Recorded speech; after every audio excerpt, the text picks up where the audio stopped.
Thanks for tuning in. You're watching in the studio, and I'm your host, Lin Weaver. The program is brought to you by Davis Media Access and broadcast on Davis Community Television, that's Comcast Channel 15 and AT&T UVerse Menu 99. We're also online at dctv.davismedia.org. Today I have three very special guests to talk about an initiative here in Davis that has people buzzing. It's called Mosaic Tea and Coffee Shop, but it's so much more than a tea and coffee shop. It's actually a non-profit social enterprise that provides a job training and placement for adults with disabilities. Stressing ability rather than disability. And it's also an experiment in social understanding and generosity that is modeled after the gift economics, the so-called gift economics, as we will find out very shortly. So I'd like to welcome three volunteers who have been key in starting this project. Miriam Rocke, welcome. Shannon Ramsey and Amanda Kimball. Welcome all to the show. Thank you. First of all, I'm very excited about this interview because I think that our community will be very, very interested in what you are doing. But before we start with the questions, I'd like to show a couple of visuals. One is, here we go, one is the logo for the Mosaic Tea and Coffee Shop, and it was donated, I believe, Amanda, by one of the designers here in Davis. And then the next is taken from the Facebook timeline for the Mosaic Tea and Coffee Shop, and I think it's very appealing. And so please do go to Facebook if you have a chance and view the information there. The Mosaic and Tea and Coffee Shop is also on Twitter. So, but now let's start with some questions, and I'm going to start with Miriam. Yes. And what I'd like to ask Miriam is, what was the impetus that started the idea of the Mosaic Tea and Coffee Shop here in Davis? I know you've been with the program since the beginning. Yes, it was basically a discussion came up about the fact that people with disabilities don't have a lot of job training opportunities. And there's kind of a very familiar paradox with people just getting out of college that you need work experience to get a job, and you need a job to get work experience. And that applies like a million times more to people with disabilities because they need to sort of prove to people that they're actually contributing stuff. And so this came up in context of Davis Community Church, which is very focused on social justice and improving community. And so a couple of people started thinking, what can we do to make it easier for people with disabilities to get some job training, which will help them give back to their community and also give them a leg up on getting a job. And that's pretty much what started it. And then we started thinking, how can we make this appropriate for the Davis community? How can we make this useful to other people? And it just kind of snowballed from there. And how long ago was this, approximately? 3 years, maybe? Yes. What about you, Shannon? What was the impetus? What brought you to be part of this enterprise?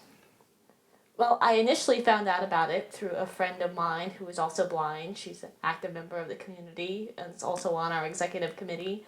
Her name is Lena Contreras, and I have a lot of personal experience as someone who's blind with the difficulty of finding employment and getting job experience, and so I felt that with my experience that I could contribute to the development of Mosaic Tea and Coffee in terms of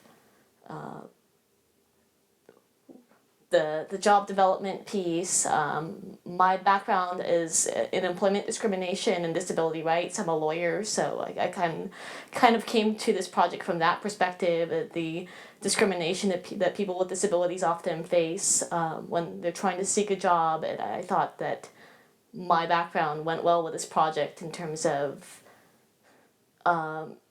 opening opportunities up in terms of training and job availability for people with disabilities here in this community.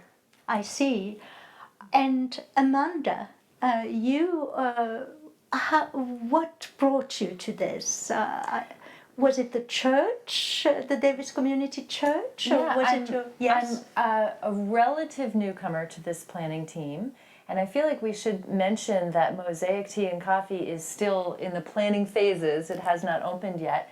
But this team has been working for 3 years, and I'm an elder at Davis Community Church, and the team addressed the Board of Elders asking for approval to pursue this as a venture that would operate on the grounds of the church, in the church facility. And it seems like a very good social justice venture that a lot of us wanted to see happen. And I also recognized that the group needed some support. They actually came to me personally, needing support on their business plan. And the more I learned about what was going on, the more passionate I became about it. Because it not only is about serving this need and helping this population that is underserved, but also, and their caregivers and their loved ones, but it also operates on the gift economy. So this is not a retail or for-profit venture. It is, like you said, an experiment in a new way of operating, and an experiment in generosity. That phrase is actually from another organization, Karma Kitchen, which is sort of more modeled after. And the idea is that we operate on a pay-it-forward model. System. Yeah, yes. where you... And can you explain? Yes. Sure. It's the idea is that you pay what you can, and you are invited, if you are able, to pay a little bit more and maybe provide some food and drink for someone who comes in after you who can't pay for their food and drink. And I think this is a really powerful model. I mean, in today's world where we're seeing that capitalism, might have some flaws. I was trained as an economist, and I work in a business school and know the value of this capitalist structure to our economy. And yet I'm also aware of how it can motivate people very differently when, instead of coming in looking for a good and service that they're going to pay for and make a trade, instead you invite people to practice generosity and experience the generosity of others. And so you're contributing to supporting all people and living out our community values and showing that generosity is a motivating factor. And of course, the two models are not necessarily mutually exclusive. They can cohabitate and work together, I suppose. And especially these days, I think, where even there's a lot of inequality in terms of incomes, more and more so. I think it's a very nice way to remind people that there are other ways where you can function and flourish. Yes. Yeah. So this gifts economics also touches a little bit about loans, perhaps. You invest and you loan, and then the person who receives it, rather than giving it back to the person who loaned, passes it on to someone else. So there's another angle to this. Would you like to comment on this, Shannon? I think it's a really great idea, and I think it really fosters community in that you're giving something on to the next person, and they're giving it on to the next person after them. And I think that there may actually be a greater appreciation of the whole experience. Yes, and I think Davis is probably a very good forum for this because it's a rather self-contained community, and there's a lot of very young people, and there are a lot of people who are very interested in doing good. So perhaps this experiment is ideal here in Davis. At least that's my take on it. But let's talk a little bit about your roles now as key people to having this implemented. And Miriam, I'm going to start with you. What are you working on at the moment? I mean, for the Mosaic Tea and Coffee Shop. What are you contribution at the moment? So at the moment, well, all three of us are on the executive committee, which has been working on getting a business plan together, and working with the church elders to get approval, and working, with the Downtown Business Association and the City of Davis and all these things. But right now we're kind of launching into actually getting it physically implemented and started up. So we have people that have been interested in volunteering their time and efforts, and in some cases like companies that want to donate, but a lot of individuals that are interested in helping this. And so we're doing what we're calling working groups, which each one has like a specific aspect that they are helping to realize. And the executive committee is kind of overseeing that and making sure that it's all going in approximately the same direction, but letting people kind of put their dreams into it. So, Well, this is the crucial moment in a way, because you're starting to implement your dream. Yes. So that Shannon, would you like to tell me? I believe that you're very much involved with the tools and the applications that you will require for job training, or can you talk a little about this and everything? Yeah. We have been working even before this point, building community partnerships with the Davis business, downtown business, with local organizations that serve people with disabilities, such as Society for the Blind, Alta Regional Center, other organizations that provide job coaching and job training, trying to build those relationships so that will be in place when we can start providing job placement and training. And I'm actually in charge of the Assistive Technology Committee, and that committee is trying to determine what the needs will be in terms of equipment. So in terms of making the kitchen accessible for the employees and the volunteers, having accessible, say, cash register payment methods for someone who is blind, for instance. Using something like an iPad to handle payment. This is the only accessible means of doing that at this point. Finding sources for how to make the space user friendly for people with various developmental disabilities and mobility impairments. It sounds very, very work intensive. I mean, your research must take a long time, but eventually it will be very rewarding to have all these things in place. And I have to say that this is, and correct me if I'm wrong, but this Mosaic concept, Mosaic Tea Shop, is new in Davis. There aren't any other experiments like this, combining the community and the coffee and the food, and with the job training and being able to find some jobs. And we're also planning to be a venue for arts and theater and music, as well as a family-friendly place where people can bring their children and they can socialize while their children are playing in a safe place. So it's multifaceted.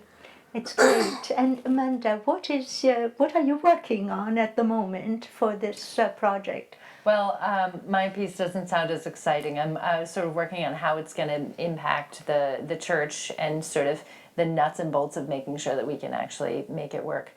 One of the things that I'm doing is sort of challenging assumptions we have, about, can we go out and raise $100,000 from the community? Well, and By the way, I think you've already raised a lot of money, already more than $50,000. That's what we have on the website, on your website, or we have raised some. I didn't know the exact figure most recently. That's fantastic to hear. Well, I hope I'm accurate. I just saw it on your website. We have had. So that's fantastic. Yeah, Yes. we've had a really positive response from people. Once we got approval from the Board of Elders at Davis Community Church, we then had sort of a launch party to kick off this official beginning of our Back in implementation November. phase. Yes. In November. Yes. And we had a really strong attendance Response. from the community, and that was very exciting. And people wanted to get involved with the working groups and donate money. And we're actually going to be looking for fellowships and grants as well. So it's very exciting. It is very exciting, and as I said, people are beginning to really talk about this initiative, which is all very good, because I'm sure you'll get some more support for this. So now that we've talked about how this is all coming together, perhaps I'm going to ask Miriam again, what were your obstacles from the beginning? I mean, there are the obvious ones, but there are also the less obvious obstacle. Can you talk a little bit about what you had to come up with and overcome? One of the big obstacles has been just that there isn't really a lot of precedent to build to say, we are going to do exactly what this other place did and it will work. So we've been having to invent a lot of stuff. There are places that have done gift economy type things, like Karma Kitchen was mentioned. There's a coffee place in Oregon. There's a place in Rockland, I believe. But there really isn't a lot of history. And so, like, trying to work out how things will work and trying to come up with a business plan when it's not a, standard for-profit model of how things work. And then also, one of the things we were focused on is not serving as competition for the existing coffee and tea places in Davis. This is kind of like something that fills a role that they don't necessarily. For example, with a family-friendly venue, trying to take little kids into, say, Mishka's is not going to work very well. And not a lot of places are, say, wheelchair accessible when they're really busy. Yes. And so, but we wanted to make sure that we were, had good relations with the existing businesses, especially since we could provide potential future employees for them. Yes. If they get trained at Mosaic and then get placed elsewhere, that would actually be good. But we wanted to have good relationship. And, a good relationship with the city. It's very important, yes. It's very important. And, I don't know. It was just, there was a lot of thought and a lot of work put in kind of behind the scenes as to how this would work. And we still don't know for sure that our plans will be anywhere close to reality. Right. Shannon, That remains to be seen. Can you comment on this? What were your obstacles that you found? I think there was a lot of concern about how will this work? Will it have a negative impact on the neighbors in terms of just more people coming in and parking, liability, some of the things that Miriam has already mentioned. There was some concern from the church community about the availability of the fellowship hall. Would it conflict with other groups that meet there, like the Rotary or wedding receptions or funerals. Yes. I think there was just a lot of misunderstanding about how we would work. How would we make a profit when that's really not our goal? And you, Amanda, what did you find? What is still an obstacle for you? I think one of the obstacles we're going to continue to address is exactly how we frame this, because it is, in some sense, a ministry of the church, and many of us who are volunteering are driven by our religious values, and yet it's really not a religious venture. It's a social justice venture, and it's something that is intended to provide a service to this community. Yes. So we'll have to continue to work on how to sort of a tightrope, but Yeah. this is also something that you can put on your resume for the future. I mean, it is a very complex contribution and complex thinking here. Let me just obviously the main focus is the job training and placement for people with disabilities. So, for example, Shannon, can you give me an example of job training for someone with disability that comes to mind? Well, they could be trained on how to make tea, how to be a barista, how to prepare coffee, so they can go work in another tea or coffee shop. Interesting. Yes. We will also have managers, so they could people may be able to get experience in managing a kind of a retail food service business, and I think those are some very marketable skills. Or they are indeed. Yes. Working as the cash register where people come to pay. And, working in food service. Yes. Hospitality. Yes, hospitality. Yes, yes. And Amanda, what would you think is a good example of job training that you would see happen? Well, that's the part that I'm sort of curious to see myself. It's a bit of an experiment. We do have an organization, I think it's Alta Regional, that is actually going to come in and do the training. So we as volunteers are going to be able to run the tea and coffee shop, but we're not going to be personally doing the training. There will be trained instructors who will come in and do that. So that's very interesting. Yeah. Yes. And Miriam, can you think of an example of job training, something that maybe you'd like to do as well? Well, part of it is just interacting with the public. Yes. And especially people with disabilities, kind of the general public sometimes hesitates to interact with them. Yes. And so this kind of gives more of an interface for learning how to deal with that and learning how to deal with customers, which is invaluable in any sort of people-focused endeavor. Yes. Yes. And also learning how to adapt. Yes. Adapt to the workplace, how to adapt the workplace to you. And it's also an education not just for the disabled adult, but also it's a benefit to other people Yes, that absolutely. you interact with, because it's an education process.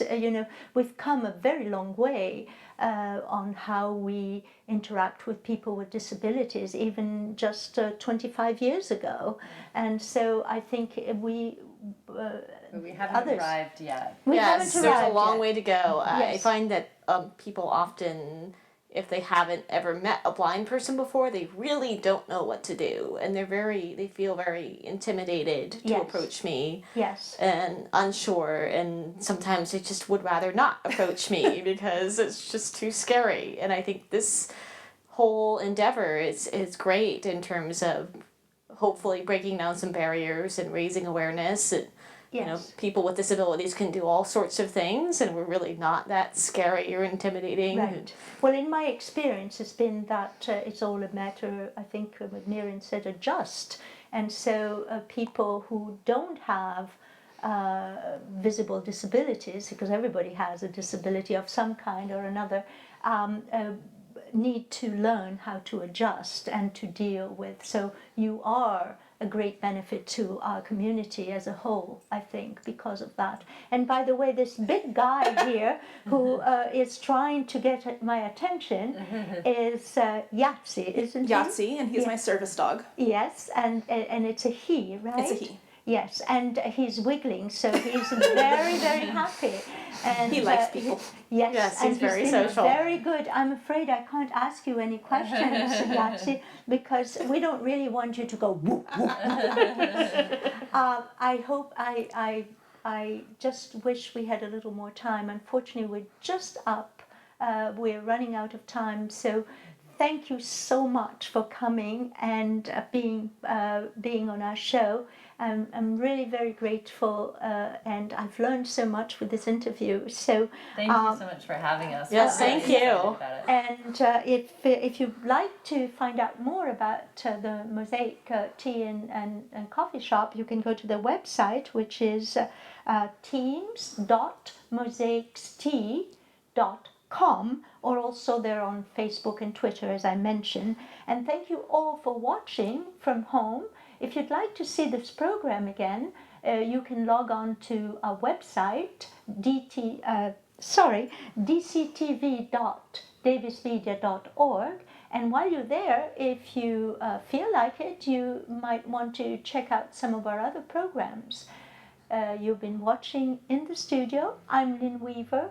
Thank you so much for being on our show, and see you next time.